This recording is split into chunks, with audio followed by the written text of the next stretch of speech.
வணக்கங்க, நல்லா இருக்கீங்களா? நாம் இன்றைக்கி ஃப்ரெஞ்சு ஃப்ரை தாங்க பார்க்க போகிறோம். நான் ஒரு 3/4 கிலோ கிழங்கு எடுத்து செஞ்சுருந்தேன். என் பொண்ணு பொறிக்க பொறிக்க எல்லாத்தையும் சாப்பிட்டுட்டா. அதனால் ஒரு 4 தான் உன் கண்ணில் காட்ட முடிஞ்சுது. வாங்க வீடியோக்குள்ளே போகலாம். Welcome to கைசுவை kitchen. 2 கிழங்கு எடுத்துருந்தாங்க. 2மே பெரிய பெரிய கிழங்கு. 3/4 கிலோ இருந்தது. நான் நீல வாக்கில் கட் பண்ணி எடுத்து வச்சுக்கிட்டேன். நீங்கள் நல்லா பெரிய குடும்பம்னா 2 கிலோ கூட செய்யலாம் காமனாக. இதுவே எங்களுக்கு கொஞ்சம் கம்மியாக தான் இருந்த மாதிரி எனக்கு தோணுச்சு. ஏன்னா நாங்கள் நைட் டின்னருக்கு இதோட விட்டுட்டோம். வேறு ஒன்றும் செய்யலை. நானும் என் பொண்ணு மட்டும்தான். ஸோ இதில் கிழங்கு எடுத்து கொஞ்சம் உப்பு போட்டு கொஞ்சம் நல்லா 3/4 பதத்துக்கு நல்லா வேக வச்சு எடுத்துக்கணுங்க. ரொம்ப உடஞ்சி போகாமல் இருக்கணும். அதுதான் பதம். எடுத்து வச்சுக்கணும். ஆரம்பத்துலலாம் கொஞ்சம் வேறு மாதிரி சுடு தண்ணியில் இதில் போட்டு ஜில் தண்ணியில் போட்டு அப்படிலாம் செஞ்சேன். ஆனால் இப்போ அப்படிலாம் ஒன்றும் செய்யலை. 3/4 பதம் வந்ததுக்கப்புறமா நான் ஒரு வடிகட்டியில் போட்டு இடத்த வடித்து வச்சுக்கிட்டேங்க. அவ்வளோதான். ரொம்ப ரொம்ப சிம்பிளாக ஒரு ஒரு 5 மினிட்ஸில் பண்ணி முடிச்சிடலாம். அதாவது பொரித்து எடுக்க மட்டும்தாங்க ஒரு 20 நிமிஷம் ஆகும். கொஞ்சம் கொஞ்சமாக ஸ்லிம்மில் வச்சு பொரிச்சு எடுக்கணும் அப்படிங்கிறதுனால.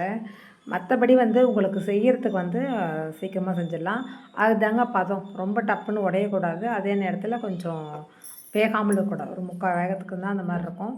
நான் இது மேலே ஒரு 3 ஸ்பூன் அளவுக்கு கார்ன்ஃப்ளவர், கொஞ்சமாக சால்ட்டு, ஏன்னா உப்பு போட்டு தான் வேக வச்சுருக்கோம். ஸோ கொஞ்சமாக சால்ட்டை போட்டு அப்படியே ஒரு பெரட்டி அப்படியே ஒரு ஆயிலை கொஞ்சம் நல்லா சூடு பண்ணி கொஞ்சம் பாதி நல்லா ஹை ஃப்ளேமும் கொஞ்சம் லோ ஃப்ளேமும் வச்சு பொரித்து எடுத்திங்கன்னா சும்மா அல்டிமேட்டாக இருக்குது. நிஜமாக நீங்கள் சாப்பிட்டு பாருங்கள், செஞ்சு பாருங்கள், நான் செஞ்சதையும் பாருங்கள். அப்படியே கொஞ்சம் நம்ம சேனலை சப்ஸ்கிரைப் பண்ணிக்கோங்க. கொஞ்சம் சப்போர்ட் பண்ணுங்கள். தேங்க்யூ.